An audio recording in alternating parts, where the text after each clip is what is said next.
Et si je te disais que certains prophètes que tu crois morts sont en réalité vivants à cet instant même, pas dans des histoires anciennes, pas dans des légendes, mais ici, sur un autre niveau d'existence, libre des limites du temps et de l'espace, ce que nous appelons la mort n'est peut-être qu'une porte que très peu franchissent en conscience.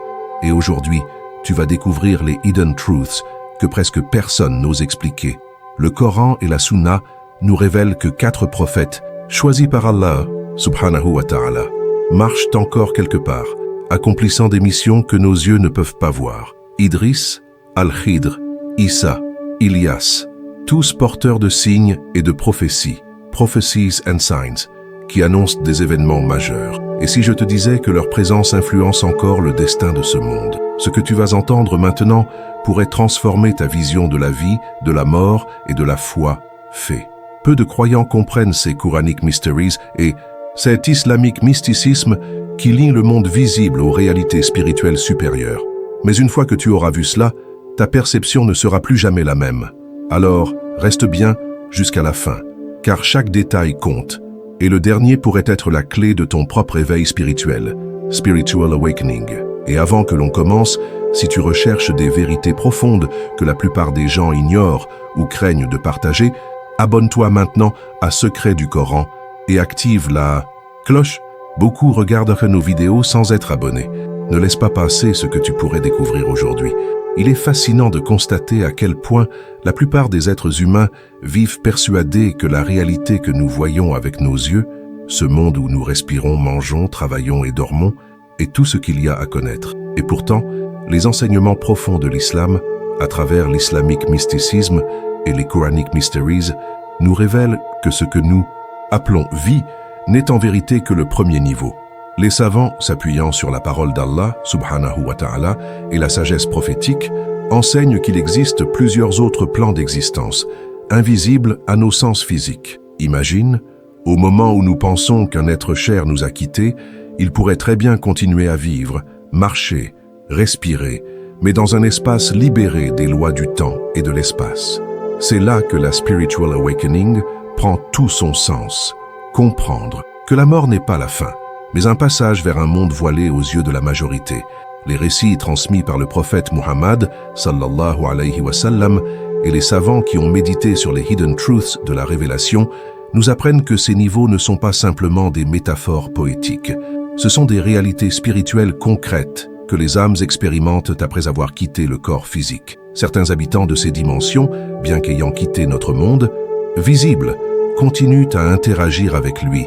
Ils peuvent se manifester dans les rêves ou même croiser notre chemin sans que nous les reconnaissions. Cette conception, issue de l'islamique philosophie et de l'occult knowledge in Islam, n'est pas un simple folklore. Elle est confirmée par des versets du Coran et des hadiths authentiques. Ne dites pas qu'ils sont morts, au contraire, ils sont vivants, nous dit le Coran.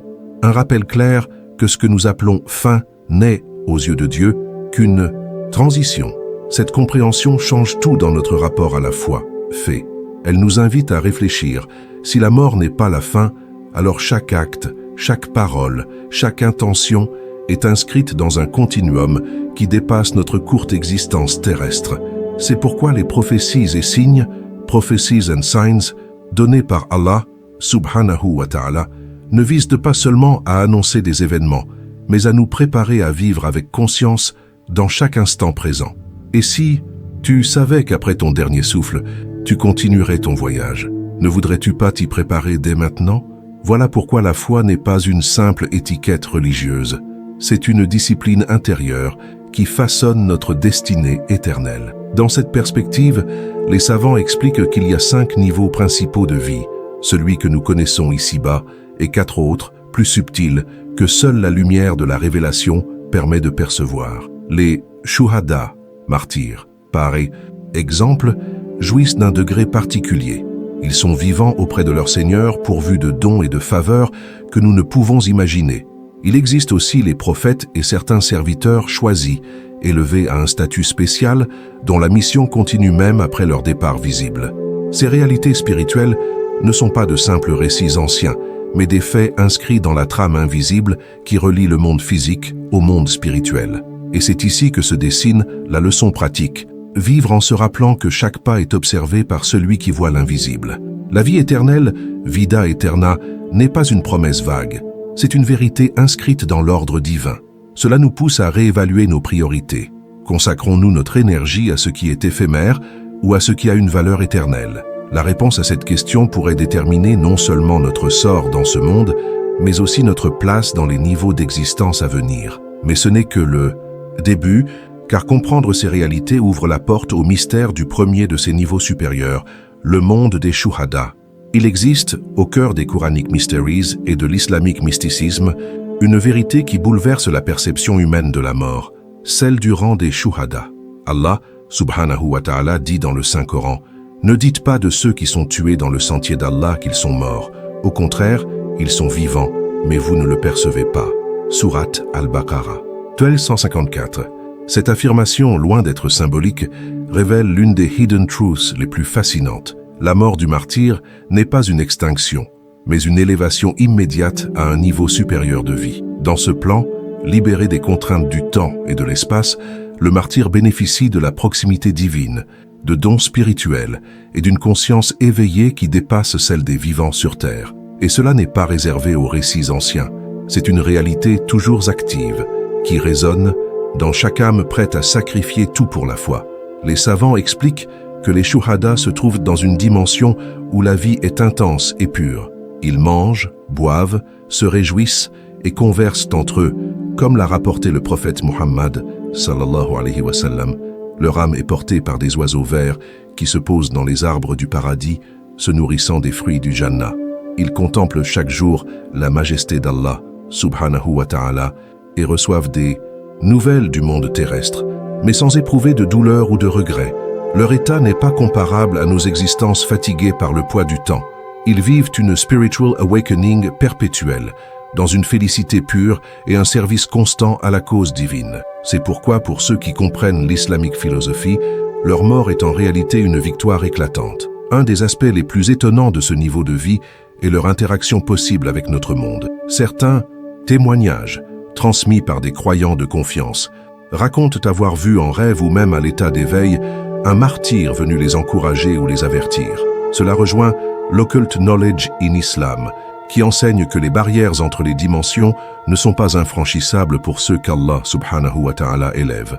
Le martyr peut apparaître pour renforcer la foi, rappeler une obligation oubliée ou annoncer une prophétie et des signes, prophecies and signs, qui s'accompliront bientôt. Il agit alors comme un messager discret entre deux mondes, porteur de bénédiction et de lumière. Ce rang élevé n'est pas accordé par hasard. Il est le fruit d'une vie de foi, fait, de patience et de sacrifice. Le martyr n'est pas seulement celui qui meurt sur le champ de bataille, mais aussi celui qui donne sa vie dans la défense de la vérité, de la justice et du royaume de Dieu. Mourir en protégeant la vie des innocents, en défendant la parole de Dieu, palabra de Dios, ou en refusant de renier sa croyance face à l'oppression, élève l'âme au niveau des shuhada.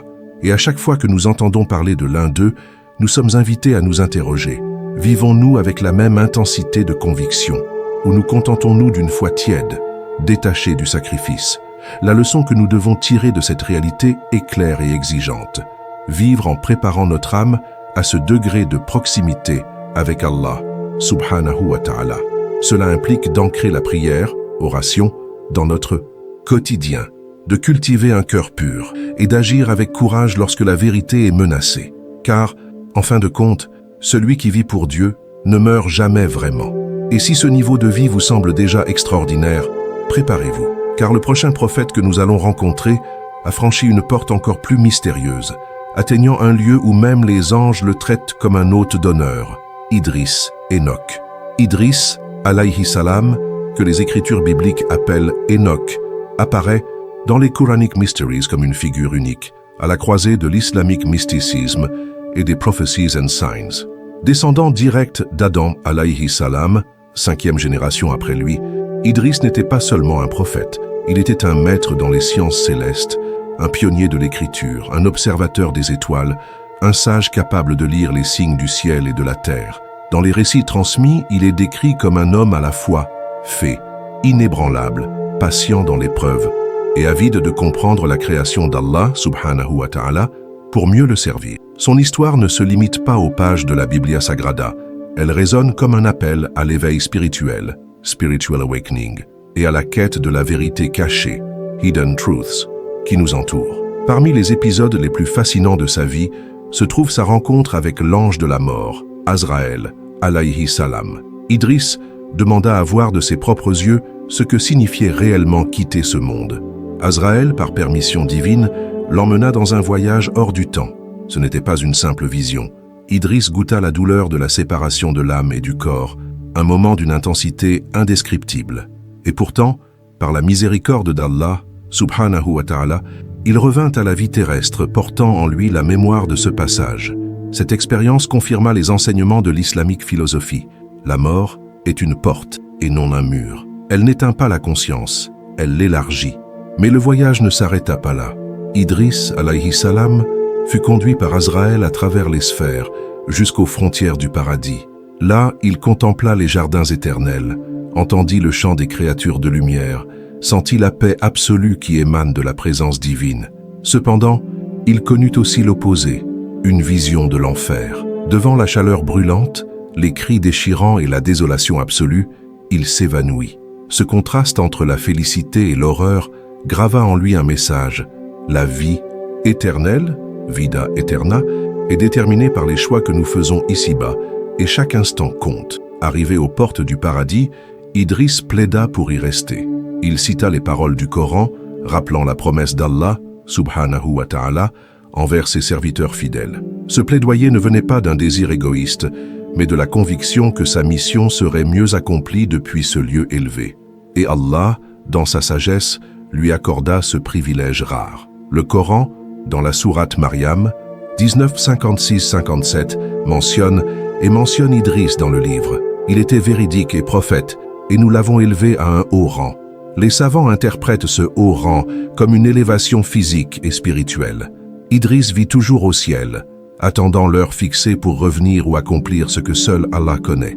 La présence continue d'Idriss dans les hauteurs célestes est un rappel puissant que certaines vies ne suivent pas le cycle habituel de naissance et de mort. Elles obéissent à un plan divin, inscrit dans les Hidden Truths et les Occult Knowledge in Islam.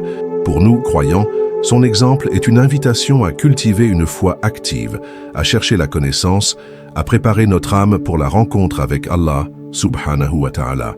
Et si tu crois que cette histoire est déjà incroyable, attends de découvrir le prochain personnage, un homme mystérieux qui marche encore parmi nous, maître de la sagesse cachée et gardien de secrets que même les prophètes ont cherché à comprendre, Al-Khidr. Parmi toutes les figures énigmatiques des Quranic Mysteries et de l'islamique mysticisme, Al-Khidr occupe une place à part. Son nom, qui signifie « l'homme vert », est lié à un signe miraculeux. Partout où il s'assoit, la terre reverdit. Selon les traditions, il aurait bu à la source de la vie, ce qui lui conféra une longévité exceptionnelle. Depuis lors, il serait toujours en vie, apparaissant aux croyants dans les moments de grand besoin. Contrairement aux prophètes, connu, sa mission ne se limite pas à un peuple ou à une époque. Il traverse les siècles, guidant discrètement ceux qu'Allah, subhanahu wa ta'ala, choisit, et conservant des hidden truths qui échappent à la plupart des savants. Sa présence incarne un pont vivant entre le monde visible et les dimensions cachées où opèrent les lois divines. L'épisode le plus célèbre d'Al-Khidr se trouve dans la sourate Al-Kahf 18:60-82, où il rencontre Moussa, Moïse, alayhi salam. Ce récit est un condensé de l'islamique philosophie, car il nous confronte à une vérité difficile. Ce que nous percevons comme une injustice ou un mal peut, en réalité, être un bien caché. Al-Khidr, par ordre divin, endommage un bateau appartenant à des pêcheurs pauvres pour les sauver d'un roi tyran qui s'en emparait. Il met fin à la vie d'un enfant pour éviter un avenir où cet enfant aurait causé une douleur irréparable à ses parents croyants. Il reconstruit un mur délabré pour protéger un trésor destiné à 2 orphelins, jusqu'au moment fixé par Allah. Chacun de ces actes illustre une loi spirituelle. La sagesse divine dépasse toujours la logique humaine. Ce qui frappe dans ce récit, c'est la patience exigée de Moussa, alayhi salam. 3 fois, il est tenté de questionner et de s'opposer. Mais à chaque fois, la réponse d'Al-Khidr révèle un plan supérieur. Cela rejoint la notion centrale de Spiritual Awakening. Pour atteindre la paix, il faut apprendre à faire confiance à Allah, subhanahu wa ta'ala, même lorsque tout semble incohérent. Les Prophecies and Signs nous avertissent que dans les derniers temps, les épreuves se multiplieront et la foi, fait, de chacun sera testée. Al-Khidr est alors présenté comme une figure qui reviendra jouer un rôle clé. Selon certaines traditions, il apparaîtra pour affronter le Dajjal et sera tué avant d'être ressuscité, confirmant sa mission unique. De nombreux témoignages, transmis de génération en génération, parlent d'hommes ou de femmes secourus par un étranger mystérieux, souvent vêtu de vert, qui disparaît aussitôt après les avoir aidés. Ces récits nourrissent l'occult knowledge in Islam et rappellent que la miséricorde d'Allah peut se manifester par des moyens inattendus. Pour le croyant attentif, chaque rencontre pourrait cacher une intervention divine, et cela nous pousse à une introspection. Combien de fois avons-nous peut-être reçu l'aide d'un serviteur caché d'Allah sans le savoir? La leçon que nous pouvons tirer d'Al-Khidr est limpide. Nous ne devons pas juger la sagesse divine à l'aune de notre compréhension limitée. Lorsque la vie semble injuste ou incompréhensible, il est possible qu'Allah soit en train de protéger notre avenir ou de purifier notre âme. Vivre dans cette conscience, c'est marcher avec plus de paix, moins de crainte et une confiance plus ferme dans le pouvoir de Dieu, Podé de Dios. Mais le voyage ne s'arrête pas là, car un autre prophète, élevé vivant aux cieux et promis à un retour grandiose, attend son heure, Isa, Jésus. Parmi toutes les figures des Quranic Mysteries et des Prophecies and Signs, Isa, alayhi salam, occupe une place centrale, non seulement dans l'islamique mysticisme, mais aussi dans le cœur de millions de croyants à travers le monde. Sa naissance même fut un signe miraculeux, conçu sans père par la parole d'Allah, subhanahu wa ta'ala. Il parla dès le berceau pour déclarer sa mission prophétique.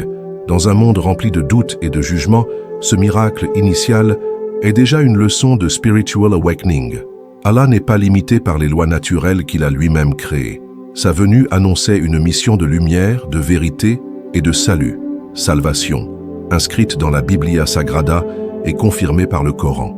Durant son ministère terrestre, Isa, alayhi salam, accomplit des signes qui défient toute explication humaine. Par la permission d'Allah, subhanahu wa ta'ala, il guérit les aveugles de naissance, purifia les lépreux, ressuscita les morts et façonna des oiseaux d'argile qui prenaient vie entre ses mains.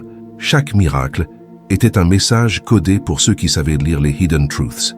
La vie et la mort sont entre les mains de Dieu seul, et celui qui croit peut voir les lois de la nature se plier à la volonté divine.